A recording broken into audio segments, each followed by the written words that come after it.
여 이발사 나도향. 입던 네마키를 전당국으로 들고 가서 돈 50전을 받아들었다. 깔쭉깔쭉하고 묵직하며 더구나 만든 지가 얼마 되지 않은 은화 한 개를 손에다 쥐일 때 얼굴에 왕거미줄같이 거북하고 끈끈하게 엉켰던 우울이 갑자기 벗겨지는 듯하였다. 오차노미즈 다리를 건너 고등 여학교를 지나 순천당 옆길로 본향을 향하여 걸어가면서 길거리에 있는 집들의 유리창이라는 유리창은 남기지 않고 들여다보았다. 그 유리창을 들여다볼 때마다 햇볕에 누렇게 익은 메꼬모자 밑으로 유대의 예언자 요한을 연상시키는 더부룩하게 기른 머리털이 가시덤불처럼 엉클어진 데다가 그것이 땀에 젖어서 장마 때 뛰어다니는 개구리처럼 된 것이 그 속에 비칠 때 깎기는 깎아야 하겠구나. 혼자 속으로 중얼거리고서 다시 모자를 벗고서 코 밑으로 거북하게 기어내리는 머리를 두어 번 쓰다듬은 후에 다시 땀내나는 모자를 썼다. 그러자 그는 어떠한 고등 이발관이라는 간판 붙은 집 앞에 섰다. 그러나 머리를 깎으리라 하면서도 그 고등 이발관에는 들어갈 용기가 없었다. 그곳 이발 요금은 자기가 가진 재산 전부와 상등하다. 몇 시간을 두고 별러서 네마키를 전당국에 넣어서야 겨우 얻어 가진 단돈 50전이 남아 그렇게 쉽게 손에 들어온 지 1시간이 못 되어서 송두리째 내주기는 싫었다. 그리고 다만 10전이라도 남겨서 주머니 귀퉁이에서 쟁그렁거리는 소리를 듣게 하는 것이 얼마간 빈마음 귀퉁이를 채워주는지 모르는 듯하였다. 전기 풍선이 자랑스럽고 위험있게 돌아가며 제 빛에 번쩍거리는 소독기 놓인 고등 이발관을 지나놓았다. 그리고는 또다시 얼만큼 걸어갔다. 동경만에서 불어오는 태평양 바람이 훈훈하게 이마를 스쳐가고 땅에서 올라오는 복사열이 마치 짐승 튀어내는 가마솥에 들어앉은 듯하게 한다. 옆으로 살수차가 지나가기는 하나 물방울이 떨어지기도 전에 흥덩이는 지렁이 똥처럼 말라버린다. 어디 3등 이발소가 없나 하고 찾아보았다. 3등 도코야에를 들어가면 20전이면 깎는다. 학생 머리 하나 깎는데 20전이면 족하다. 그러면 30전이 남는다. 30전. 지출하고도 자녀가 지출액보다 많다. 그것을 생각할 때 얼마간 든든한 생각이 났다. 그래도 주머니 속에 30전이 들어있는 것을 생각하며 앞길에 할 일이 또 있는 듯하였다. 교의가 단둘이 놓이고 함석으로 세면대를 만들어 놓은 3등 도코야에 왔다. 속을 들여다보았다. 주인이 신문을 든 채로 졸고 앉아 가끔 물 마른 물방아 모양으로 끄덕거리며 부채로 파리를 쫓는다. 용기가 났다. 의기양양하게 썩 들어섰다. 그리고 주인이 잠이 번쩍 깨이도록 곤니치와 하고 인사를 하였다. 주인은 잠잔 것이 황송한 듯이 벌떡 일어나더니 굽실굽실 하면서 방에서 끄는 집세기를 꺼내놓으면서 어서 오십시오. 인사를 하고서 저쪽 교의 뒤에가 등대나 하고 있는 듯이 서 있다. 모자를 벗어 걸었다. 그리고 양복 웃옷을 벗은 후 교의에 나가 앉으면서 그래도 못 잊어서 정가표에 써붙인 것을 곁눈으로 보았다. 생각한 바와 마찬가지로 20전이다. 저기 안심이 되었다. 그러나 또 없는 사람은 튼튼한 것이 제일이다. 전차를 타려고 전차료 한 장 넣어둔 것을 전차에 올라서기 전에 미리 손에다 꺼내드는 것이나 마찬가지로 그래도 튼튼히 하리라 하고 번연히 바지 주머니에 아까 전당표하고 얼려받으면서 그대로 받는 대로 집어넣은 50전 은화를 상고해보고 전당표를 보이면은 창피하니까 돈만 따로 한 귀퉁이에다 단단히 눌러 넣은 후에 머리 깎을 준비로 떡 기대에 앉았다. 머리 깎는 기계가 머리 표면에서 이리 가고 저리 갈 때 그 머릿속으로 여러 가지 궁리를 한다. 물론 돈 쓸 일은 많다. 그러나 30전이라는 적은 돈을 가지고서 최대 한도까지 이익 있게 활용해야 할 것이다.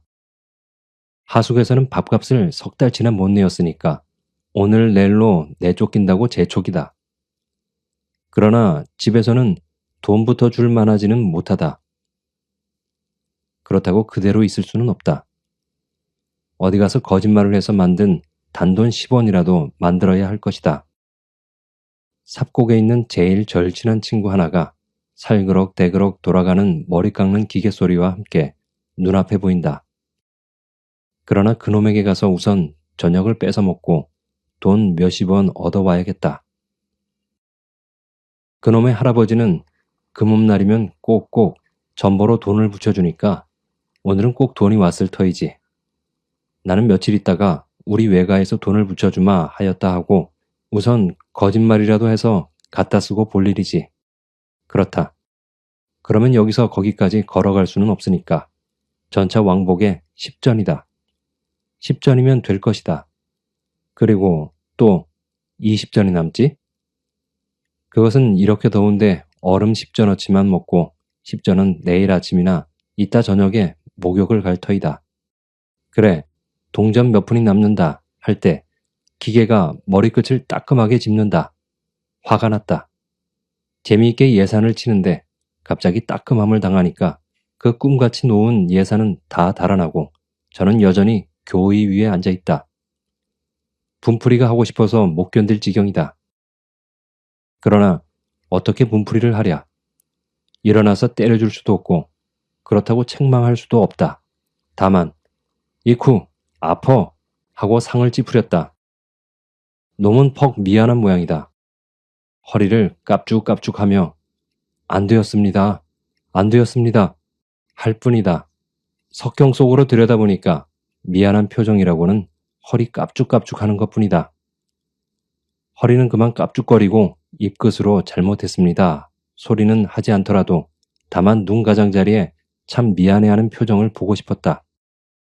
그래서 나도 웬일인지 그놈의 허리만 깝죽깝죽하는 꼴이 아주 마음에 차지 않아서 당장에 무슨 짓을 해서든지 나의 머리끝을 집어뜯은 보복이 하고 싶어 못 견디었다. 그럴 때 마침 놈이 나의 머리를 조금 바른 편으로 틀라는 듯이 두 손으로 지그시 건드렸다. 나도 옳다 하고 일부러 왼편으로 틀었다. 고개를 들라 하면 수그리고 수그리라 하면 들었다.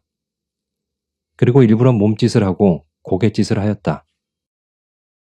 그러면서 석경 속으로 그놈의 얼굴을 보니까 이마에 내천자를 그리고 눈썹과 눈썹 사이는 말라붙은 듯이 쭈글쭈글하다. 화가 나는 것을 약 먹듯 참는 모양이다. 기계를 갖다 놓고 몸을 탁탁 털 적에 긴 한숨 쉬는 소리가 들린다. 그리고는 솔로다 머리를 털면서 내 얼굴을 다시 한번 들여다본다. 어떤 놈인가 자세히 보고 싶은 모양이다. 그럴 때 진지 잡수셔요 하는 은령 같은 소리가 들린다. 그 목소리 하나만 가져도 미인 노릇을 할 듯한 여성의 소리이다. 캄캄한 난취한 세상에서 가인의 노래를 듣는 듯이 피가 돌고 가슴이 뛰고 마음이 공중에 뜬다. 밥? 놈은 기계를 솔로 쓸면서 오만스럽게 대답을 한다. 그것으로써 내외인 것을 짐작하였다. 이리 와서 이 손님 면도를 좀 해드려 하는 소리가 분명치 못하게 들렸다. 나는 그 소리를 분명히 이해할 때까지 적어도 2분은 걸렸다. 왜 그런 거 하니? 여편네들어 그렇게 손님의 면도를 하라고 할 리가 없는 까닭이다. 그러할 리가 있기는 있다. 동경서 여자가 머리를 깎는 이발관이 한두 군데가 아니지만은 자기의 머리를 여자가 깎아준다는 것까지는 아주 예상 박힌 까닭이다. 놈이 들어가더니 년이 나온다. 석경 속으로 우선 그 여자의 얼굴부터 상고하자. 그 상고하려는 머릿속이야말로 좋은 기대와 또는 불안이 엉키었다 풀렸다 한다. 남의 여편네 어여쁘거나 곰보딱지거나 무슨 관계가 있으랴마는 그래도 잘 못생겼으면 낙담이 되고 잘생겼으면 마음이 기쁘고 부질없는 기대가 있다. 석경 속으로 비추었다. 에그머니. 나이는 23 아니면 4인데 무엇보다도 그 눈이 좋고 입이 좋고 그 코가 좋고 그 뺨이 좋다. 머리는 숭없다 좋다 할 수가 없고 허리는 호리호리한 데다 잠깐 굽은 듯한데 전신의 윤곽이 기름칠한 것 같이 흐른다. 어떻든 놈에게는 분에 과한 미인이요. 만일 날더러 데리고 살겠느냐 하면 한 번은 생각해 보아야 할 만한 여자이다. 손이 면도칼을 짚는다. 손도 그렇게 어여쁜 줄은 몰랐다. 갓 잡아놓은 백어가 입에다 칼을 물고 꼼지락거리는 듯이 위태하고도 진기하다. 이제는 저 손이 나의 얼굴에 닿으렸다 할 때 나는 눈을 감았다. 사람이 경의를 좋아하는 것은 아마 통성일 것이다. 나는 그 칼을 든 어여쁜 손이 이 뺨 위에 오는 것을 보는 것보다 눈 딱 감고 있다가 갑자기 와닿는 것이 얼마나 나에게 경이스러운 쾌감을 줄까 하고서 눈을 감았다. 비누칠을 할 적에는 어쩐지 불쾌하였다. 그러더니 잔등에 전내나는 여성의 냄새와 따뜻한 기운이 돌더니 내가 그 여자의 손이 와서 닿으리라 한 곳에 참으로 그 여자의 따뜻한 손가락이 살며시 지그시 눌린다. 그리고는 나의 얼굴 위에는 감은 눈을 통하여 그 여자의 얼굴이 왔다 갔다 하는 것이 보인다. 뺨을 쓰다듬는다. 비단결 같은 손이 나의 얼굴을 시들도록 문지르고 잘라진 꽁지가 발딱발딱 뛰는 도마뱀 같은 손가락이 나의 얼굴 전면에서 제멋대로 댄스를 한다. 그리고는 몰약을 사르는 듯한 입김이 나의 코 속으로 스쳐 들어오고 가끔 가다가 그의 몽실몽실한 무릎이 나의 무릎을 스치기도 하고 어떤 때 나의 눈썹을 지울 때에는 거의 나의 무릎 위에 올라앉을 듯이 가까이 왔다. 눈이 뜨고 싶어 못 견디었다. 그의 정성을 다하여 나의 털구멍과 귓구멍을 들여다보는 눈이 얼마나 영롱하여 나의 영혼을 맑은 샘물로 씻는 듯하랴. 그리고 나의 입에서 며치가 못 되는 거리에 있는 그의 붉은 입술이 얼마나 나의 시든 피를 끓게 하고 타게 하는 듯하랴. 그러나 나는 눈을 뜨지 못하였다. 칼든 여성 앞에서 이렇게 쾌감을 느끼고 넘치는 희열을 맛보기는 처음이다. 면도질이 거의 끝나간다. 그것이 말할 수 없이 싫었다. 그리고 놈이 밥을 먹고 나오면 어찌하나 공연히 불안하였다. 면도가 끝나고 세수를 하고 다시 얼굴에 분을 바른다. 검은 얼굴에 하얀 분을 바르는 것이 우습던지 그 여자는 쌍긋 웃다가 그 웃음을 참으려고 입술을 이로 깨무는 것은 가슴을 깨무는 듯이 부끄럽기도 하고 아프게 좋다. 빙긋 웃어주었다. 그러니까 그 여자는 아주 툭 터져 버렸다. 그리고도 왜 웃으셔요? 하고서 은근히 조롱 비슷하게 나의 어깨에서 수건을 벗기면서 묻는다. 나도 일어서면서 다 되었소? 하고서 그 여자를 보니까 또 보고 웃는다. 왜 웃어요? 하는 마음은 공연히 허둥지둥해지고 싱숭생숭해진다. 그래도 대답이 없이 웃기만 한다. 나는 속으로 미친년 하고서 돈을 내리라 하였다. 그러나 그대로 나가는 것은 무미하다. 웃는 것이 이상하다.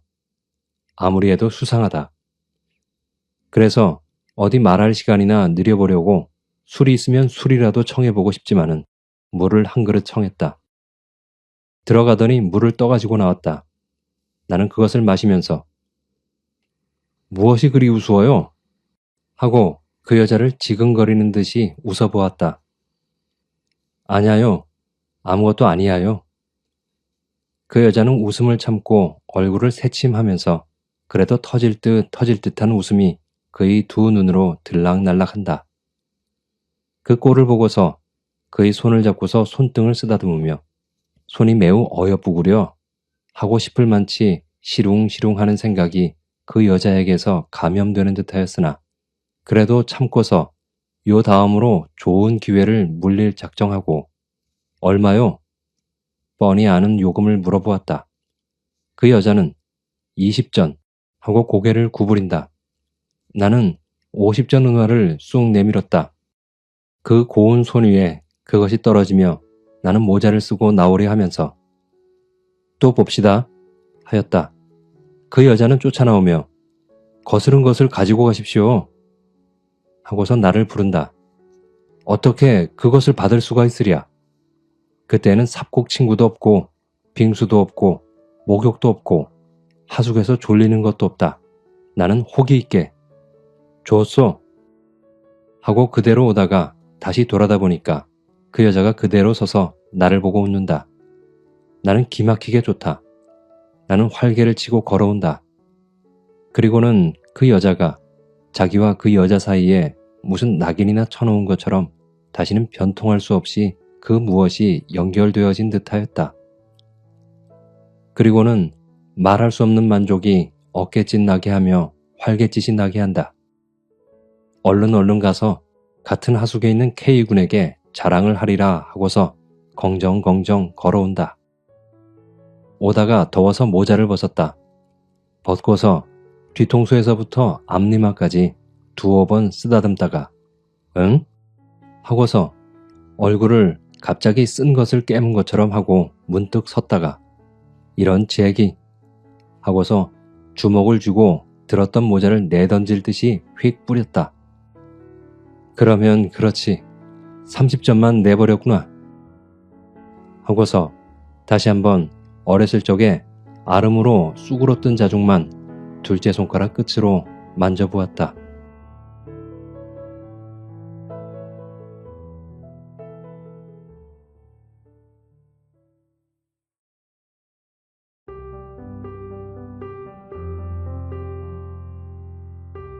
네, 여기까지입니다. 재밌게 들으셨나요? 이 소설을 다 들으신 후 여러분들께서 뭐라고 말씀하실지 저는 조금 예상이 됩니다. 아마 이러시겠죠? 남자들은 왜 죄다 이러니? 그냥 예쁜 여자라면 정신을 못 차려요. 여자가 분내라도 풍기면 아주 사족을 못 쓰는구만. 이렇게 하시는 말소리가 제 귀엔 들리는 것 같습니다. 왜 그럴까요? 글쎄요. 저도 왜 그런지는 딱히 설명드릴 수가 없네요. 다만 남자들이 다 그렇지는 않다는 점만은 말씀드리고 싶습니다. 소설은 소설일 뿐 현실과는 조금 다르다는 거 이해하시죠? 재밌게 들으셨길 바랍니다. 지금까지 나도 향해 여의발사를 들려드렸습니다. 그럼 저는 또 다음에 좋은 작품으로 찾아뵙겠습니다. 끝까지 함께 해주셔서 감사합니다. 오늘 하루도 행복하게 보내세요.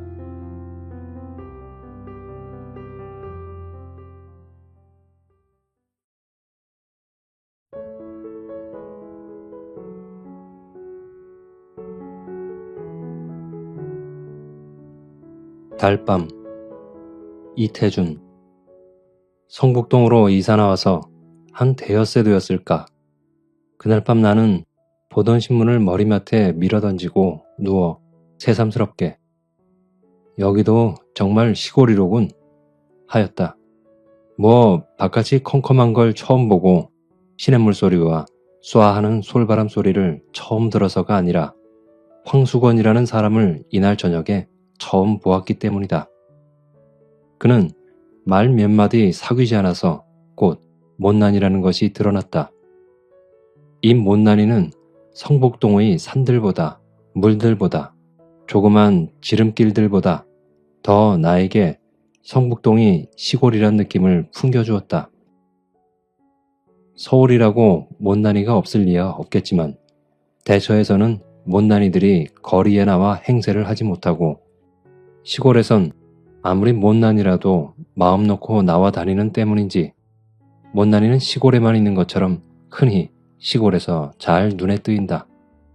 그리고 또 흔히 그는 태고때 사람처럼 그 우둔하면서도 천진스러운 눈을 가지고 자기 동리에 처음 들어서는 손에게 가장 순박한 시골의 정취를 돋아주는 것이다. 그런데 그날 밤 황수건이는 10시나 되어서 우리 집을 찾아왔다.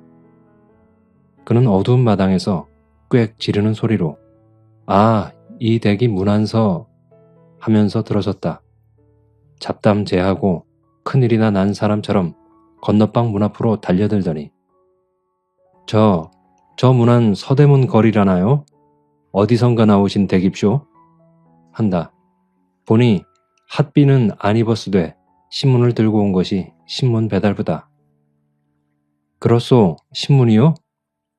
아, 그런 걸 사흘이나 저 건너 쪽에만 가 찾았습죠, 제 애기. 하더니 신문을 방에 떨어뜨리며 그런뎁쇼, 왜 이렇게 쬐꼬만 집을 사고 와겠쇼? 아, 내가 알았다면 이 아래 큰 개화집도 많은 거립쇼? 한다. 말이 당황스러 유심히 그의 생김을 내다보니 눈에 얼른 두드러지는 것이 빡빡 깎은 머리로 돼 보통 크다는 정도 이상으로 골이 크다. 그런데다 옆으로 보니 짱구 대가리다. 그렇소? 아무튼 집 찾노라고 수고했소. 하니 그는 큰 눈과 큰 입이 일시에 희죽거리며 머립쇼, 이게 제 업인뎁쇼 하고 날래 물러서지 않고 목을 길게 빼어 방안을 살핀다. 그러더니 묻지도 않는데 전원입쇼, 이 동네 사는 황수건이라 합니다. 하고 인사를 붙인다. 나도 깍듯이 내 성명을 대었다. 그는 또 싱글벙글 하면서 댁엔 개가 없구먼입쇼 한다. 아직 없소 하니 개 그까짓 거 두지 마십쇼 한다. 왜 그렇소? 물으니 그는 얼른 대답하는 말이 신문 보는 집엔입쇼 개를 두지 말아야 합니다. 한다. 이거 재미있는 말이다 하고 나는 왜 그렇소? 하고 또 물었다. 아, 이 뒷동네 은행소에 댕기는 집엔입쇼 망하지만한 개가 있는데쇼 아, 신문을 배달할 수가 있어야 합죠. 왜? 막 깨물려고 덤비는 거립쇼 한다.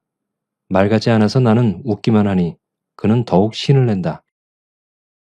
그놈의 걘 그저 한번 양떡을 먹여대야 할 텐데 하면서 주먹을 부르대는데 보니 손과 팔목은 머리에 비기어 반비례로 잡고 가느다랗다.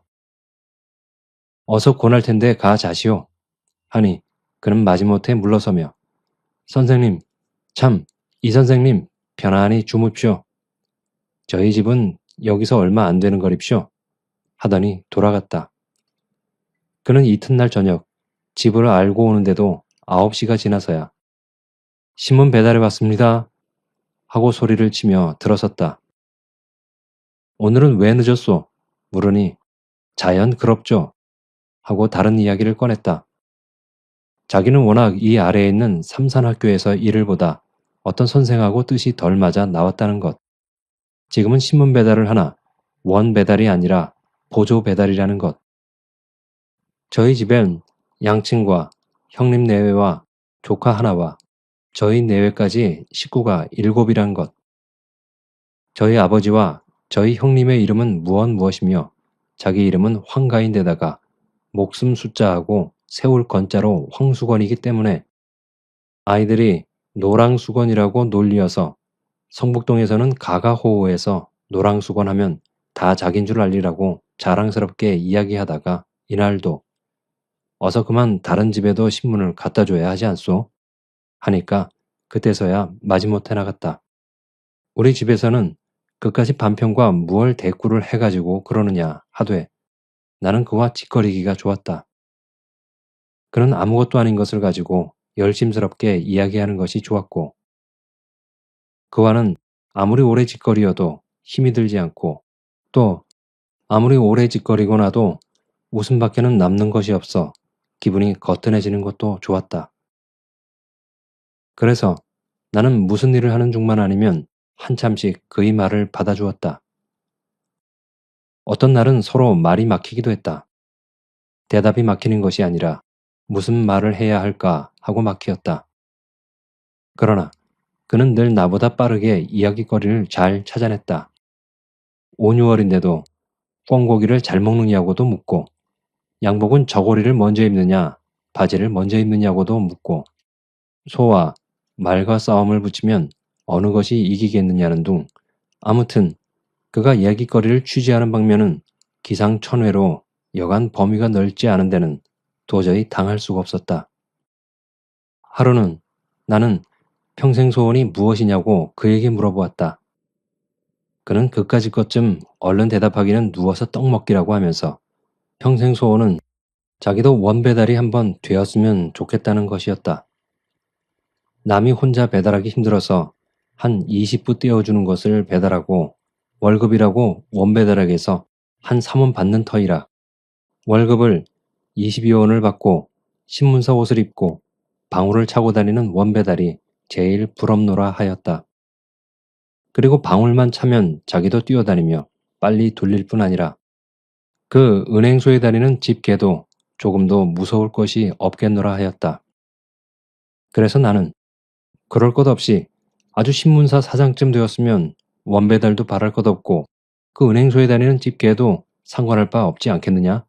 한즉 그는 뚱그레지는 눈알을 한참 굴리며 생각하더니 따는 그렇겠다고 하면서 자기는 경란이 없어 거기까지는 바랄 생각도 못하였다고 무릎을 치듯 가슴을 쳤다.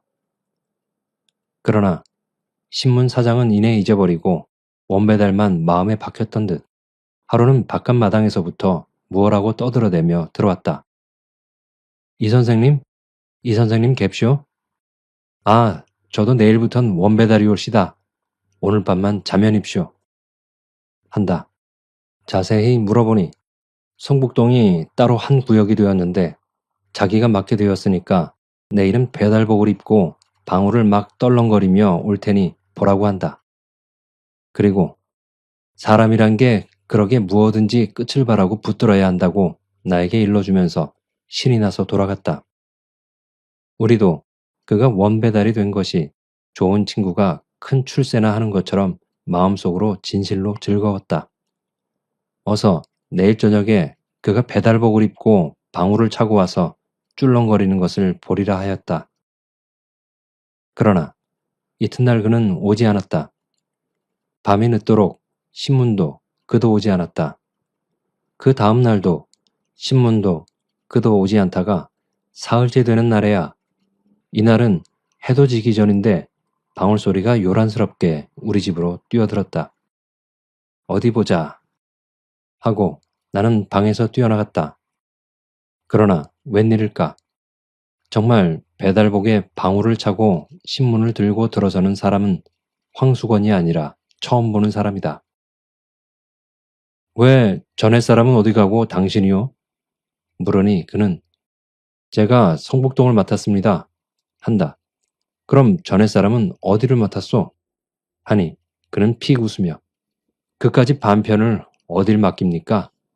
배달부로 쓰려다가 똑똑지가 못하니까 안 쓰고 말았나 봅니다. 한다. 그럼 보조 배달도 떨어졌소? 하니 그럼요. 여기가 따로 한 구역이 된걸요. 하면서 방울을 울리며 나갔다. 이렇게 되었으니 황수건이가 우리 집에 올 길은 없어지고 말았다. 나도 가끔 문 안엔 다니지만 그의 집은 내가 다니는 길 옆은 아닌 듯 길가에서도 잘 보이지 않았다. 나는 가까운 친구를 먼 곳에 보낸 것처럼, 아니, 친구가 큰 사업에나 실패하는 것을 보는 것처럼 못 만나는 섭섭뿐이 아니라 마음이 아프기도 하였다. 그 당자와 함께 세상의 야박함이 원망스럽기도 하였다. 한데 황수건은 그의 말대로 노랑수건이라면 온 동네에서 유명은 하였다. 노랑수건 하면 누구나 성북동에서 오래 산 사람이면 먼저 웃고 대답하는 것을 나는 차츰 알았다. 내가 잠깐씩 며칠 보기에도 그랬거니와 그에겐 우스운 일화도 한두 가지가 아니었다. 삼산학교에 급사로 있을 시대에 삼산학교에다 남겨놓고 나온 일화도 여러 가지라는데 그 중에 두어 가지를 동네 사람들이 말대로 옮겨보면 역시 그때부터도 이야기하기를 대단 즐기어 선생들이 교실에 들어간 새 손님이 오면 을에 손님을 앉히고는 자기도 걸상을 갖다 떡 마주 놓고 앉는 것은 물론 마주 앉아서는 곧 자기류의 만담산매로 빠지는 것인데 한 번은 도 항무국에서 시학관이 나온 것을 이따위로 대접하였다. 일본말을 못하니까 만담은 할 수 없고 마주 앉아서 자꾸 일본말을 연습하였다. 센세이 히 오하이오 고자이마스까? 히히. 아메가 후리마스. 유키가 후리마스까? 히히. 시학관도 인정이라 처음엔 웃었다. 그러나 10번, 20번을 되풀이하는 데는 성이 나고 말았다. 선생들은 아무리 기다려도 종소리가 나지 않으니까 한 선생이 나와보니 종칠 것도 잊어버리고 손님과 마주 앉아서 오하이오 유키까 후리마스까 하는 판이다. 그날 수건이는 선생들에게 단단히 물리고 다시는 안 그러겠노라고 했으나 그 버릇을 고치지 못해서 그에 쫓겨나오고 만 것이다. 그는 너희 색시 달아난다 하는 말을 제일 무서워했다 한다. 한 번은 어느 선생이 장난의 말로 요즘 같은 따뜻한 봄날엔 옛날부터 색시들이 달아나기를 좋아하는데 어제도 저 아랫말에서 둘이나 달아났다니까. 오늘은 이 동네에서 꼭 달아나는 색시가 있을걸? 했더니 수건이는 점심을 먹다 말고 눈이 휘둥그레졌다 한다.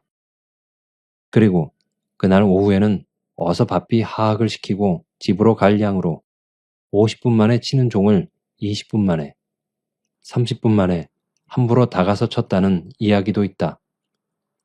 하루는 나는 거의 그를 잊어버리고 있을 때 이 선생님 갭시오? 하고 수건이가 찾아왔다. 반가웠다. 선생님, 요즘 신문이 걸리지 않고 잘 없죠? 하고 그는 배달 감독이라 되어온 듯이 묻는다. 잘 오, 왜 그류?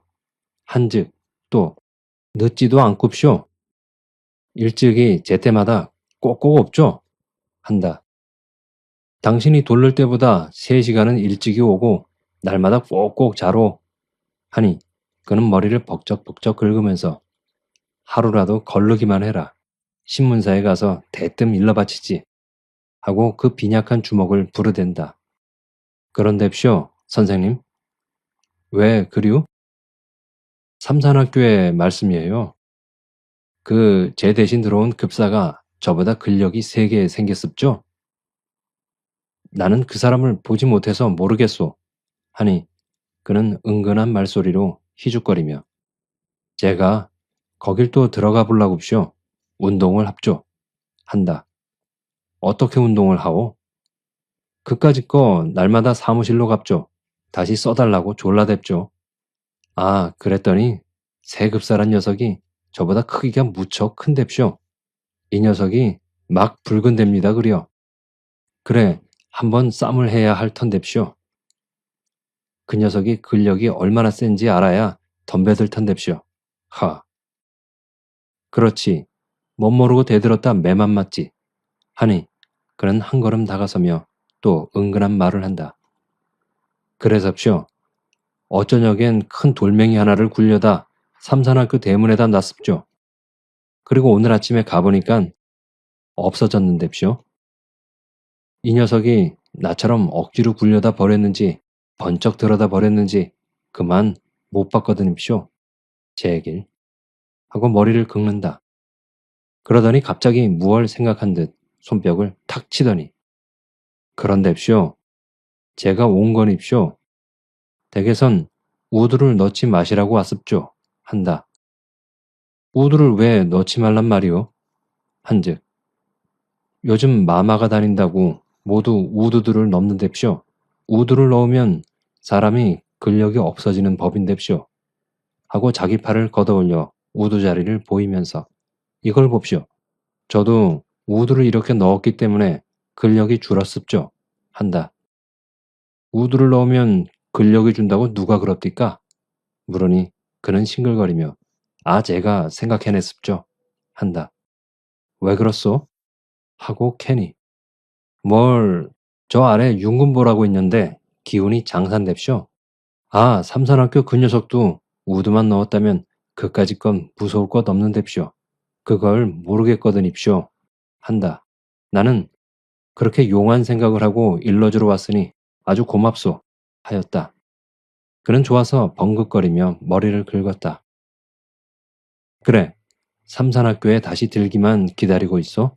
물으니 그는 돈만 있으면 그까짓 거 누가 코즈카이 노릇을 합쇼. 미천만 있으면 삼산학교 앞에 가서 뻐젓이 장사를 할 텐뎁쇼. 한다. 무슨 장사?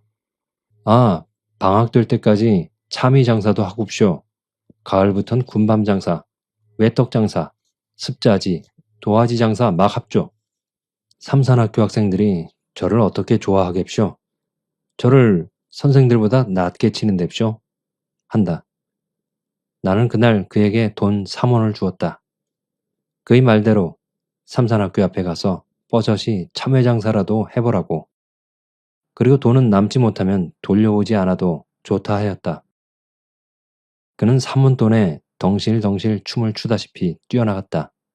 그리고 그 이튿날 선생님 잡수시라굽쇼 하고 나 없는 때 참외 3개를 갖다 두고 갔다. 그리고는 온 여름 동안 그는 우리 집에 얼른 하지 않았다.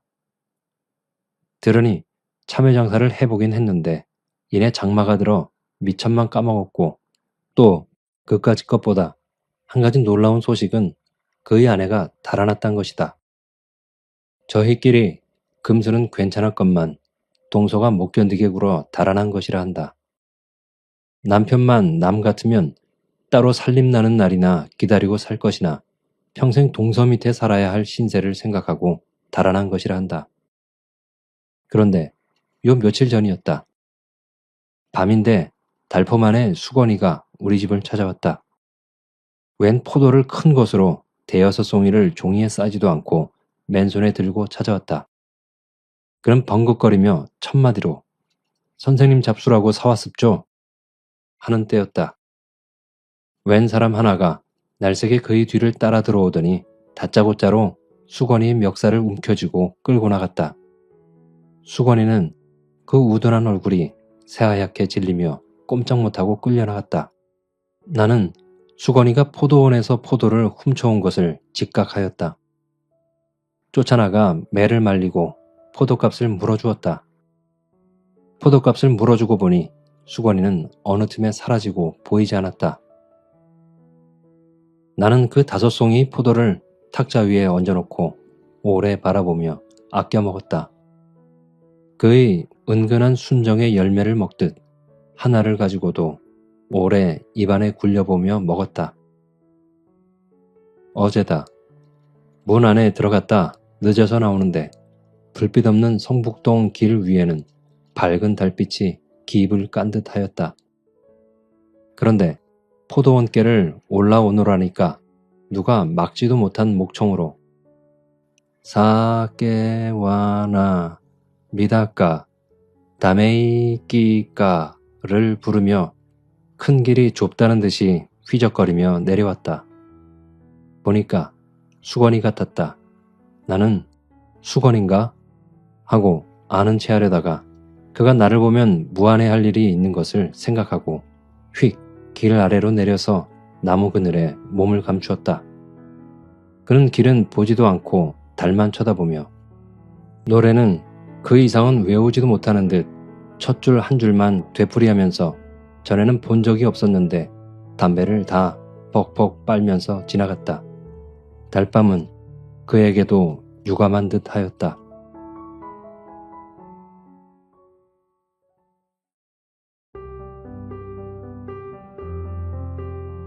재미있게 들으셨나요?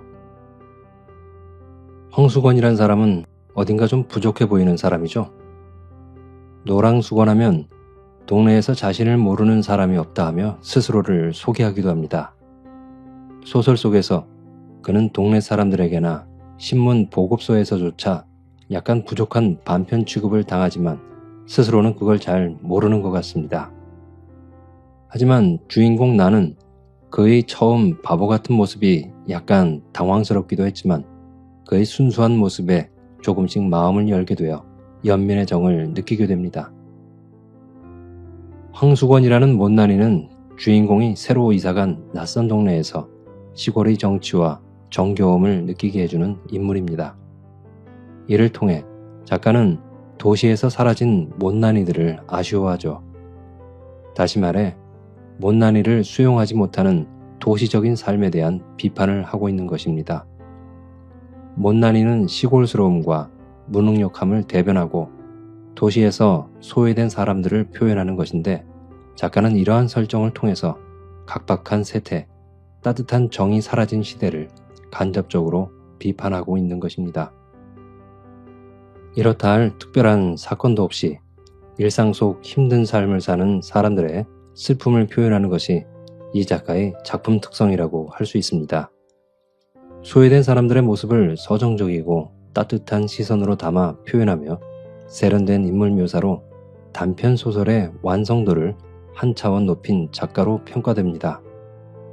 그래서 그에게 한국의 모파상이라는 별명을 붙인 것이 아닐까 생각합니다. 여러분들의 생각은 어떠십니까? 지금까지 이태준의 달밤을 감상하셨습니다. 저는 다음에 또 재밌는 작품으로 찾아뵙겠습니다. 끝까지 함께 해주신 여러분 감사합니다.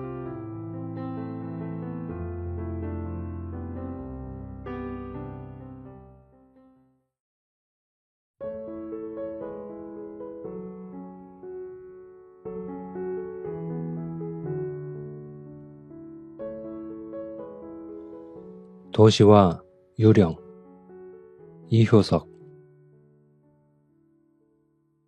어슴푸레한 저녁 면리를 걸어도 사람의 그림자 하나 찾아볼 수 없는 무인지경인 산골짝 비탈길 여우의 밥이 다 되어버린 해골덩이가 똘똘 구르는 무덤 옆 혹은 비가 축축이 뿌리는 버덩의 다 쓰러져가는 물레방앗간 또 혹은 몇백 년이나 묵은 듯한 우중충한 늪가 거기에는 흔히 도깨비나 귀신이 나타난다 한다. 그럴 것이다. 고요하고 축축하고 우중충하고 그리고 그것이 정칙일 것이다.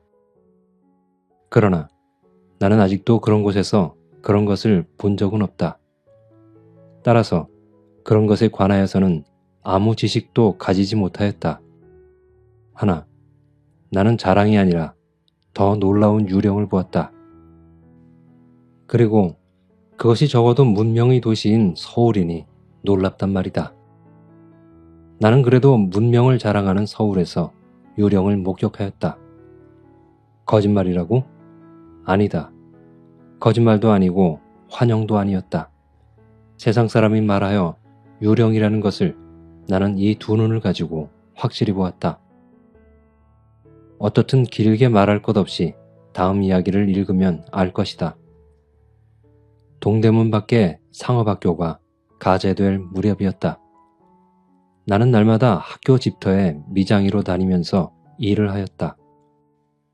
남과 같이 버젓하게 일정한 노동을 못하고 밤낮 뜨내기 버리꾼으로밖에는 돌아다니지 못하는 나에게는 그래도 몇 달 동안은 입에 풀칠을 할 수 있었다. 많은 과격한 노동이었다. 그러므로 하루라도 쉬어본 일은커녕 한 번이라도 늦게 가본 적도 없었다. 원수같이 지글지글 타내리는 여름 태양 아래에서 이른 아침부터 저녁 때까지 감독의 말 한마디 거스르는 법 없이 고분고분히 일을 하였다. 채로 모래를 쳐라. 불같은 태양 아래에 새까맣게 타는 석탄으로 놀이를 끓여라. 시멘트에다 모래를 섞어라. 그것을 놀이로 반죽하여라 하여 쉴 새 없이 기계같이 휘몰아쳤다. 그 열매인지 선물인지는 알 수 없으나 우리들이 다지는 시멘트가 몇백 간의 벌집 같은 방으로 변하고 친구들의 쨍쨍 울리는 끌소리가 여러 층의 웅장한 건축으로 변함을 볼 때에 비상불, 우리의 위대한 힘을 또 한 번 자랑하지 않을 수 없었다. 어리석은 미련둥이들이라. 어떻든 콧구멍이 다 턱턱 막히는 시멘트 가루를 전신에 보얗게 뒤집어 쓰고 매캐한 노린 냄새와 더구나 전신을 한바탕 쪽 씻어내리는 땀 냄새를 맡으면서 온종일 들볶아치고 나면 저녁물에는 정말이지 전신이 나른하였다. 그래도 집안 식구들을 생각하고 끼니거리를 생각하면 마지막 힘이 났다. 일을 마치고 정신을 가다듬어 가지고 1인 감독의 집으로 갔다. 삭전을 얻어가지고 그 길로 바로 술집에 가서 한 잔 빨고 나면 그제야 겨우 제 세상인 듯 싶었던 것이다. 술. 사실 술처럼 고마운 것은 없었다. 버쩍버쩍 상하는 속, 말할 수 없는 피로를 잠시라도 잊게 하는 것은 그래도 술의 힘이었다. 그날도 나는 술김에 얼큰하였었다. 다른 때와 같이 역시 맨 꽁무니에 떨어진 김서방과 나는 삭전을 받아들고 나서자마자 행길 옆 술집에서 만판 먹어댔다. 술집을 나와보니 벌써 밤은 꽤 저물었었다. 잠을 자도 한참 너그러지게 잤을 판이었다. 잠이라니 말이지 종일 피곤하였던 판에 주기조차 돌아놓으니 사실이지 글자대로 눈이 스르르 내리감겼다. 김서방과 나는 즉시 잠자리로 향하였다. 잠자리라니 보들보들한 아름다운 계집이 기다리고 있는 분홍 모기장 속 두툼한 요 위인 줄은 알지 말아라. 그렇다고 어둠침침한 행랑방으로 알라는 것도 아니다. 비록 빈대에는 뜯길망정 어둠침침한 행랑방 하나 나에게는 없었다. 단지 내 몸뚱이 하나인 나는 서울 안을 못 돌아다닐 데 없이 돌아다니면서 노숙을 하였던 것이다. 그래도 그것이 여름이었으니 말이지 겨울이었던들 꼼짝없이 얼어 죽었을 것이다. 따라서 세상에 못 볼 것을 다 보고 겪어왔었다. 참말이지 별벌 야릇하고 말 못할 일이 많았다. 여기에 쓰는 이야기 같은 것은 말하자면 그 중에서 가장 온당한 이야기의 하나에 지나지 못한다. 어떻든 김서방도 이미 늦었으니 행랑 구석에 가서 빈대에게 뜯기는 것보다는 오히려 노숙하기를 좋아하였다. 김서방과 나는 도수장께를 지나서 동묘 앞까지 갔었다. 어느 결엔지 가는 비가 보실보실 뿌리기 시작하였다. 축축한 어둠 속에 칙칙한 동묘가 그 윤곽을 감추고 있었다. 사방은 고요하였다. 이놈들, 개 있거라. 벼랑간에 땅에서 솟은 듯이 이런 음성이 들렸다. 나는 깜짝 놀라는 대신에 빙긋 웃었다. 이래 보여도 한여름 동안을 이런 데로 댕기면서 잠자는 놈이다. 그렇게 쉽게 놀라겠니? 하는 담찬 소리를 남겨놓고 동묘 대문께로 갔다. 얘기한 바와 다름없이 거기에는 벌써 우리 따위의 친구들이 잠자리를 차지하고 있었다. 그래도 꽤 넓은 대문간이지만 그 속에 그득하게 고기 새끼 모양으로 오르르 차 있었다. 이리로 눕고 저리로 눕고 허리를 베고 발치에 코를 박고 드르렁 드르렁 코를 골고 이놈들 개 있거라. 아이그 그년 이런 경칠 자식 보게. 엎치락 뒤치락 연해 연방 잠꼬대 소리가 귀를 이었다. 그러면 이쪽에서는 술맛 좋다 하고 입맛을 쩍쩍 다시는 사람도 있었다. 그 바람에 나도 끌려서 어느 결에 쩍쩍 다시려던 입을 꾹 다물어버리고 나는 어이가 없어 웃으면서 김서방을 둘러보았다. 어떡하려나? 가세. 가다니. 아무데라도 가 자야지. 김서방 역시 웃으면서 두 손으로 졸린 눈을 비볐다. 이 세상에선 빠른 게 첫째야. 이 잠자리도 이젠 세간 안에 그려. 하하하. 하면서 발꿈치를 돌리려 할 때이다. 나는 을에 닫혀 있어야 할 동묘 안으로 통한 문이 어쩐 일인지 반쯤 열려 있는 것을 발견하였다. 나는 앞선 김서방의 어깨를 탁 쳤다. 여보게, 저리로 들어가세. 어디로 말인가? 김서방은 시원치 않은 듯이 역시 눈만 비볐다. 저 안으로 말이야. 지금 가면 어딜 간단 말인가? 아무데라도 쓰러져 한잠 자면 됐지. 그래도 뭐 고지기한테 들킬까봐 말인가? 상관 있나? 그까짓 거 내일 식전에 일찍이 달아나면 그만이지. 그래도 시원치하는 듯이 머리를 긁는 김서방의 등을 밀치면서 나는 안으로 들어갔다. 중문턱까지 들어서니 더 한층 고요하였다. 여러 해 동안 버려두었던 빈집터같이 어둠 속으로 보아도 길이 넘는 자풀이 숲속같이 우거져 있고 낮에 보아도 칙칙한 단청이 어둠에 물들어 더 한층 우중충하고 게다가 비에 젖어서 말할 수 없이 구중중한 느낌을 주었다. 똑바로 말이지. 청 안에 안치한 그림 속에서 무서운 장사가 뛰어내닫지는 않을까 하고 생각할 때 머리끝이 쭈뼛하여지는 것을 어찌할 수 없었다. 거진 옷을 적실만하게 된 빗발을 피하여 앞들을 지나 넓은 처마 밑에 이르렀다. 그 자리에 그대로 푹 주저앉아 겨우 안심한 듯이 숨을 내쉬었다. 그때이었다. 에그, 저게 뭔가 이 사람. 김서방은 선뜻 나의 팔을 꽉 잡았다. 그가 가리키는 곳에 시선을 옮긴 나는 새삼스럽게 놀라지 않을 수 없었다. 벼랑간에 소름이 쭉 돋고 머리끝이 또다시 쭈뼛하였다. 불과 몇 간 안 되는 건너편 정전 옆에 두어 개의 불덩어리가 번쩍번쩍하였다. 정신의 탓이었던지 파랗게 보이는 불덩이가 땅을 휘휘 기다가는 훌쩍 날고 날다가는 꺼져버렸다. 어디선지 또 생겨서는 또 날다가 또 꺼졌다. 무섬 잘 타기로 유명한 왕눈이 김서방은 숨을 죽이고 살려달라는 듯이 나에게로 바짝 붙었다. 하하하하. 나는 모든 것을 다 이해하였다는 듯이 화려히 웃고 땀을 빠지지 흘리고 있는 김서방을 보았다. 미쳤나 이 사람. 오히려 화가 버럭난 김서방은 말끝도 채 못 맞췄다. 하하하. 속았네. 속았어. 속았어. 개똥불을 보고 속았단 말이야. 하하하. 뭐 개똥불? 김서방은 그래도 못 믿었다는 듯이 그 큰 눈을 아직도 휘둥그렇게 뜨고 있었다. 그래, 개똥불이야. 이거 보려나? 하고 나는 손에 잡히는 작은 돌멩이를 하나 집어들었다.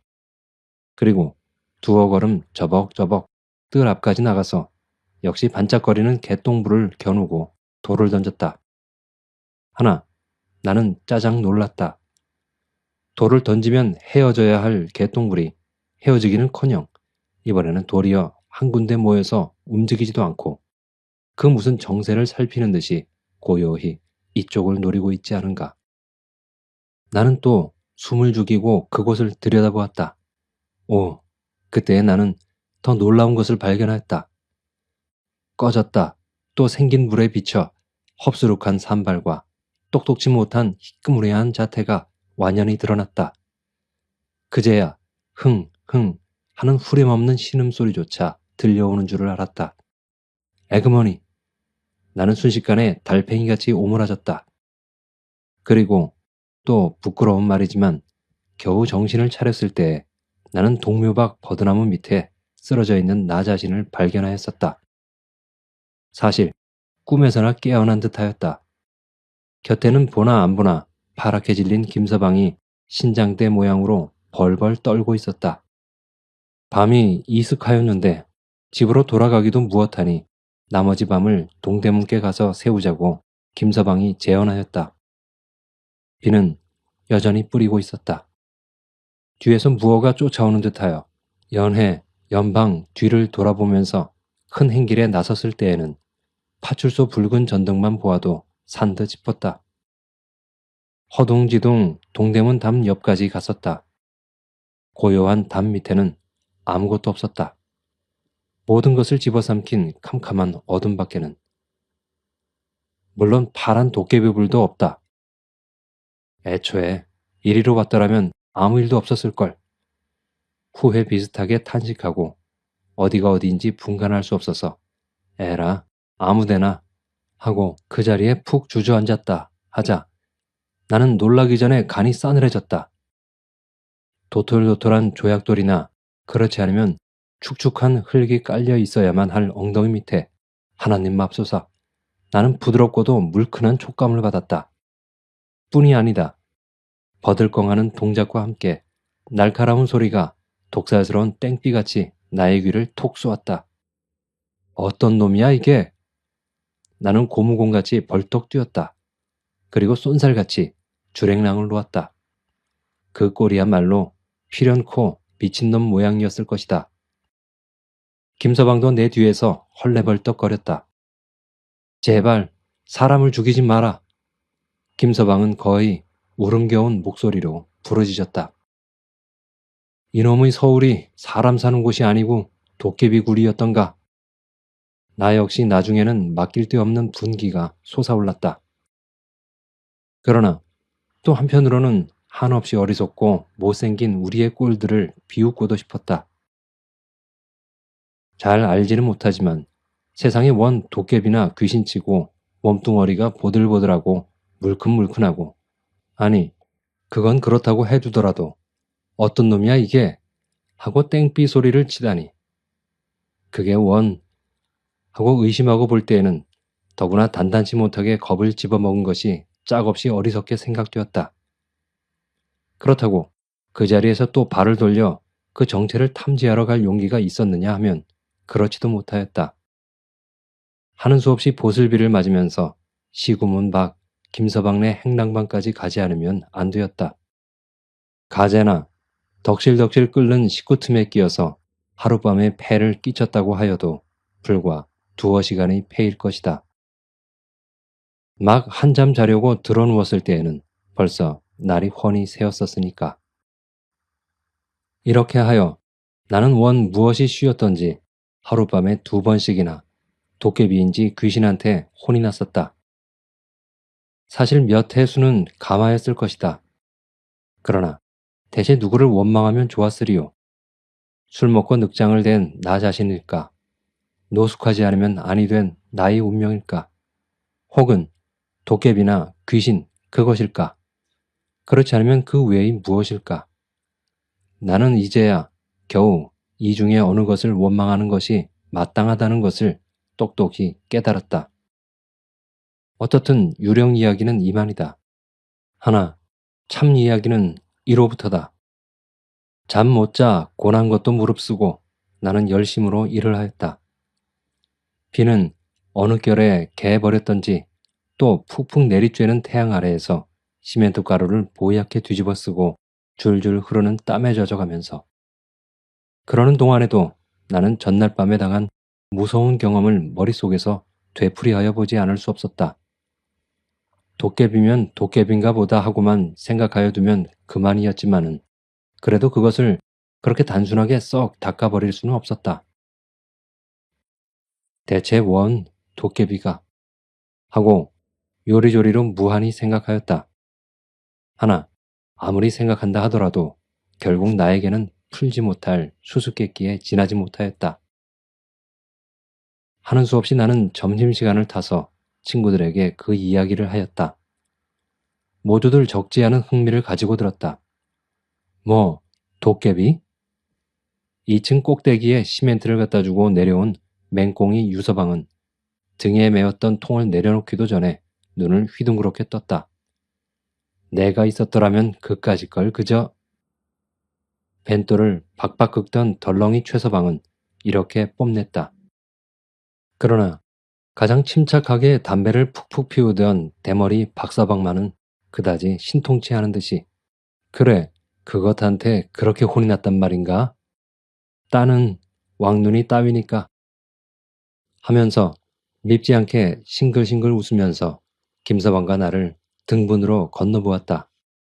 그리고 도깨비 해도 나같이 밤마다야 보겠나 하고 빨던 담배를 툭툭 털더니 이야기를 꺼냈다. 바로 우리 집 옆에 빈집이 하나 있네. 지금 있는 행랑에 든 지가 몇 달 안 되어 모르긴 모르겠으나 어떻게 된 놈의 집이 원 사람이 들었던 집인지 안 들었던 집인지 벽은 다 떨어지고 문짝 하나 없단 말이야. 그런데 그 빈집이 말일세. 여기서 박서방은 소리를 한층 높였다. 저녁을 먹고 이제 골목쟁이를 거닐지 않겠나. 그러면 그때일세. 벼랑간 고요하던 빈집에 불이 하나씩 둘씩 꺼졌다 켜졌다 하겠지. 그것이 진서방, 나를 가리켜 하는 말이다. 진서방 말 맞다나 무엇을 찾는 듯이 슬슬 기단은 꺼지고 꺼졌단 또 생긴단 말이야. 그런데 그런 물이 차차 늘어가겠지. 그리고 무엇이 지껄지껄하는 소리가 나자 한쪽에서는 돈을 세는지 은방망이로 장난을 치는지 쩔꺽쩔꺽 하다간 또 무엇을 먹는지 쭉쭉 하는 소리까지 들리네. 그나 그뿐인가? 어떤 날은 저희끼리 싸움을 하는지 씨름을 하는지 후당탕 하면서 욕짓거리, 웃음소리 참 야단이지. 그러다가도 밤중만 되면 고요해지지만 그때면 또 별 괴괴망측한 소리가 다 들려오대. 박서방은 여기서 말을 문득 끊더니 어때? 재미들 있나? 하고 좌중을 둘러보면서 싱글싱글 웃었다. 정말요? 그게? 웅크리고 앉았던 덜렁이 최서방은 겨우 숨을 크게 쉬면서 눈을 까불까불하였다. 그럼 정말 아니고 내가 그래 자네들을 데리고 실없는 소리를 하겠나? 하면서 박서방은 말을 이었다. 하나, 너무 속지들은 말게. 그런 도깨비는 비단 그 빈집에나 진서방들 혼난 데만 있는 것이 아닐세. 위선 밤에 동관이나 혹은 종묘께만 가보게 시글시글 할 테니. 나의 도깨비 이야기를 하여 의심을 풀려던 나는 박서방의 도깨비 이야기로 하여 그 의심을 더 한층 높였을 따름이었다. 더구나 뼈 있는 그의 말과 뜻 있는 듯한 그의 웃음은 더 한층 알지 못할 수수께끼였다. 그럼 대체 그 도깨비가 무엇이란 말이오? 내가 이 자리에서 길다랗게 말할 것 없이 자네가 오늘 저녁에 또 한 번 가서 찬찬히 살펴보게. 그러면 모든 것이 얼음장같이 할 때에 박서방의 곁에 시커먼 것이 나타났다. 무슨 얘기했소? 1인 감독의 일할 시간이 왔다는 것을 고하는 듯한 소리였다. 오소, 오소. 일이 해야지. 모두들 툭툭 털고 일어났다. 나도 하는 수 없이 박서방에게 더 캐묻지도 못하고 자리를 일어나서 나 맡은 일터로 갔다. 그날 저녁이다. 결국 나는 또 한 번 거기를 가보기로 작정하였다. 물론 김서방은 뺑소니를 치고 나 혼자다. 뻔히 도깨비가 있는 줄 알면서 또 가기는 사실 속이 캥겼다. 하나, 또 모든 의심을 풀어버리고 그 진상을 알려 하는 나의 욕망은 그보다 크면 컸지 적지는 않았다. 나는 장차 닥쳐올 모험에 가슴을 벌떡이면서 발에다 용기를 주었다. 그까짓 거 여차직하면 이걸로 하고 손에 든 몽둥이. 나는 만일의 경우를 염려하여 몽둥이 하나를 준비하였던 것이다. 몽둥이를 번쩍 들 때에 나는 저절로 흘러나오는 미소를 금할 수 없었다. 도깨비를 정복하러 가는 유령 장군같이도 생각되어서 사실 한다 하는 놈들이면 몰라도 무엇을 못 먹겠다고 하필 가난뱅이 노숙자들을 못살게 굴고 위협과 불안을 주는 유령을 정복하여 버리는 것은 사실 뜻있고도 용맹스러운 사업일 것이다고 나는 생각하였다. 어떻든 장차 닥쳐올 모험에 가슴을 벌떡이면서 발에다 용기를 주었다. 어두워가는 황혼 속의 음침한 동면은 여전히 우중충하였다. 좀 이르다고 생각하였으나 나오기를 기다리면 되지 하고 제멋대로 후두구둑 뛰는 가슴을 가라앉히고 아직도 열려있는 대문을 서슴지 않고 들어섰다. 중문을 들어서 정전 앞으로 몇 발짝 걸어갔을 때이다. 전날 밤에 나타났던 정전 옆 바로 그 자리에 헙스룩하게 산발한 2개의 그림자가 있었다. 그러나 나는 벌써 어리석은 전날 밤의 나는 아니었다. 원, 요런 놈의 도깨비가 몽둥이를 번쩍 들고 사실 장군다운 담을 가지고 나는 그 자리까지 달려갔다. 하나, 나의 손에서는 만신의 힘이 맺혔던 몽둥이가 힘없이 굴러떨어졌다. 유령 장군이 금시에 미치광이 광대새끼로 변하여 버렸던 것이다. 원 이런 놈의 틀림없던 도깨비가 순식간에 두 모자의 거지로 변하다니 이런 기막힌 일이 어디 있단 말인가. 다음 순간 그 무엇을 번쩍 돌려 생각한 나는 또다시 몽둥이를 번쩍 들었다. 요게 정말 도깨비 장난이라는 거야? 하나, 도깨비란 소리에 영문을 모르는 두 모자는 손을 모으고 썩썩 빌었다. 아이고, 왜 이럽니까? 이건 틀림없는 사람의 목소리였다. 나가라면 그저 나가라든지, 그래, 이 병신을 죽이시렵니까? 감히 못 들어올 땐 줄은 알면서도 헐 수 없이. 눈물겨운 목소리로 이렇게 사죄를 하면서 여인네는 일어나려고 무한히 애를 썼다. 어린애는 울면서 그를 붙들었다. 역시 광대에 지나지 못한 나는 너무도 경솔한 나의 행동을 꾸짖고 겨우 입을 열었다. 아니오, 앉아 계시오.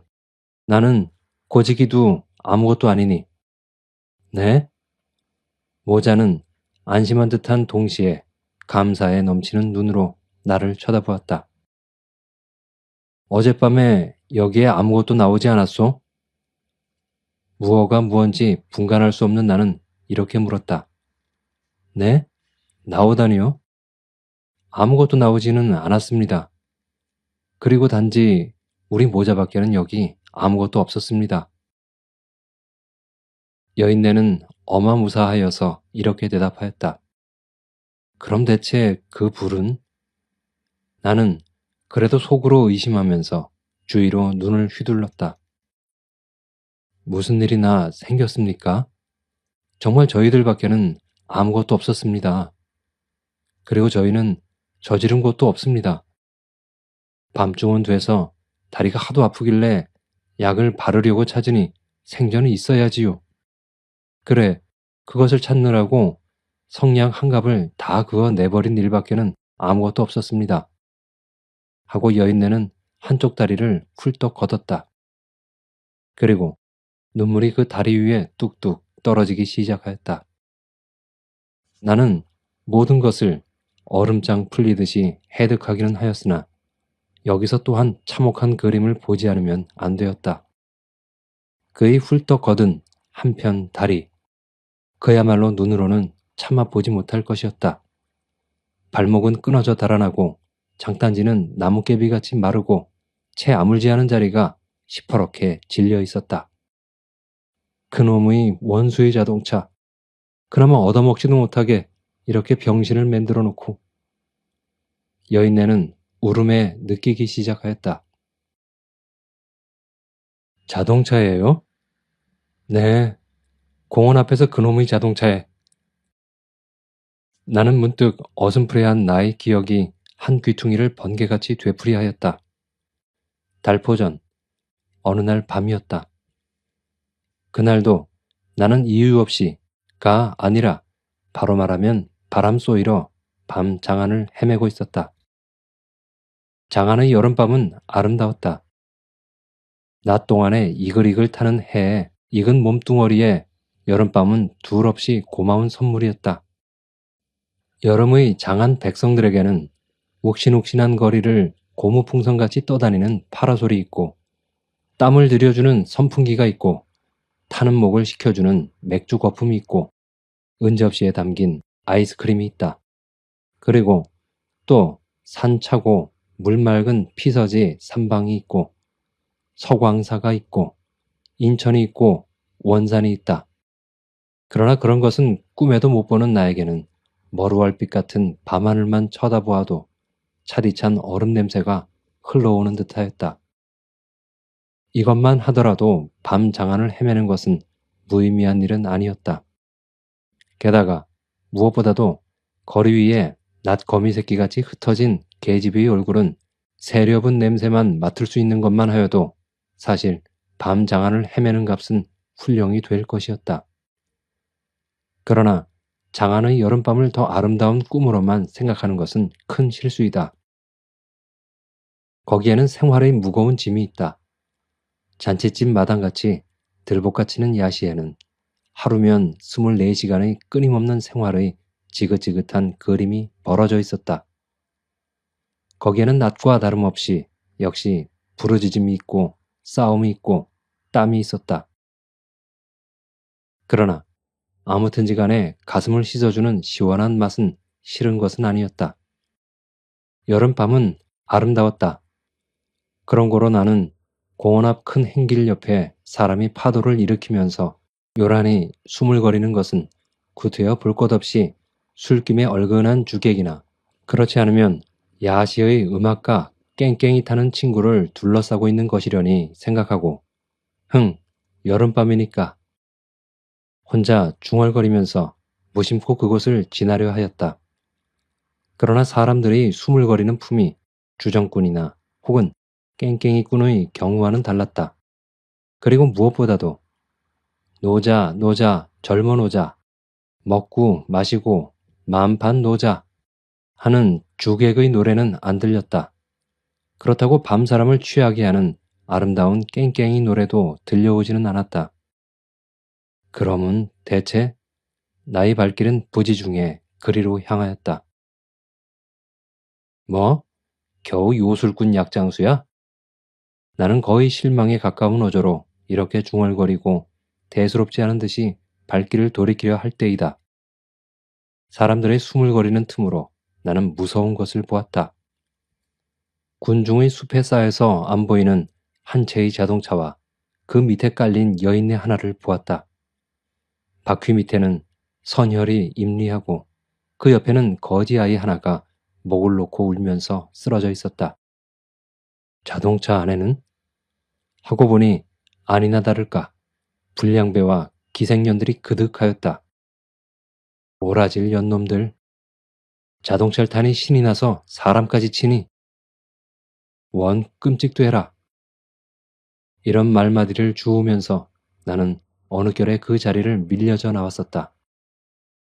그래, 당신이 나는 되풀이하던 기억의 끝을 문득 돌려 이렇게 물었다. 네, 그렇답니다. 달포 전에 그 원수의 자동차에 치여가지고 병원엔지 무엔지를 끌고 가니 생전 저 어린 것이 보고 싶어 견딜 수 있어야지요. 그래 한 달도 채 못 돼 도로 나오지 않았어요. 그랬더니 이놈의 다리가 또 아프기 시작해서 100일 수 있어야지요. 다리만 성하문냐 그래도 돌아댕기면서 얻어먹을 수는 있지만 여인네는 차마 더 볼 수 없는 다리를 두 손으로 만지면서 울음에 느꼈다. 나는 그의 과거를 더 캐물으려고도 하지 않았다. 아니, 묻지 않아도 그의 대답은 뻔한 것이었다. 집이 원래 가난했습니다. 그런데다가 남편이 죽고 나니 비록 이런 대답은 안 할지라도 그 운명이 그 운명이지 무슨 더 행복스러운 과거를 찾아낼 수 있었으리요. 나의 눈에는 어느 결엔지 눈물이 그득히 고였었다. 동정은 우월감의 반쪽일는지 아닐는지는 모른다. 하나, 나는 나도 모르는 동안에 주머니 속에 든 대로의 돈을 모두 움켜서 뚝 떨어지는 눈물과 같이 그의 손에 쥐어주었다. 그리고는 아무 말 없이 불이 나게 그 자리를 뛰어나왔었다. 이야기는 이만이다. 독자여, 이만하면 유령의 정체를 똑똑히 알았겠지. 사실 나도 이제는 동대문이나 동관이나 종묘나 또 박서방 말한 빈집터에 더 가볼 것 없이 박서방의 뼈 있는 말과 뜻 있는 웃음을 명백히 이해하였다. 그리고 나는 모두 나와 같은 운명을 가진 애매한 친구들을 유령으로 생각하고 어리석게 군 나를 실컷 웃어도 보고 뉘우쳐 보기도 하였다. 독자여, 뭐? 그래도 유령이라고? 그래, 그럼 유령이라고 해두자. 그렇게 말하면 사실 유령일 것이다. 살기는 살았어도 기실 죽어있는 셈이니. 어떻든 유령이라고 해두고 독자여 생각하여 보아라. 이 서울 안에 그런 유령이 얼마나 많이 늘어가는가를. 늘어간다고 하면 말이다. 또 되풀이하는 것 같지만 첫 페이지로 돌아가서 어슴푸레한 저녁, 몇 리를 걸어도 사람이 그림자 하나 찾아볼 수 없는 무인지경인 산골짝 비탈길, 여우의 밥이 다 되어버린 해골덩이가 똘똘 구르는 무덤 옆, 혹은 비가 축축이 뿌리는 버덩의 다 쓰러져가는 물레방앗간, 또 혹은 몇백 년이나 묵은 듯한 우중충한 늪가, 거기에 흔히 나타나는 유령이 적어도 문명의 도시인 서울에 오히려 꺼림없이 나타나고, 또 서울이 나날이 커가고 번창하여 가면 갈수록 유령도 거기에 정비례하여 점점 늘어가니 이게 무슨 뼈저린 현상이냐. 그리고 그 얼마나 비논리적, 마술적, 알지 못할 사실이냐. 맹랑하고도 기막힌 일이다. 두말할 것 없이 이런 비논리적 유령은 결코 있어서는 안 될 것이다. 그러면 어떻게 하면 이 유령을 늘어가지 못하게 하고, 아니 근본적으로 생기지 못하게 할 것인가? 현명한 독자여, 무엇을 주저하는가? 이 중하고도 큰 문제는 독자의 자각과 지혜와 힘을 기다리고 있지 않은가?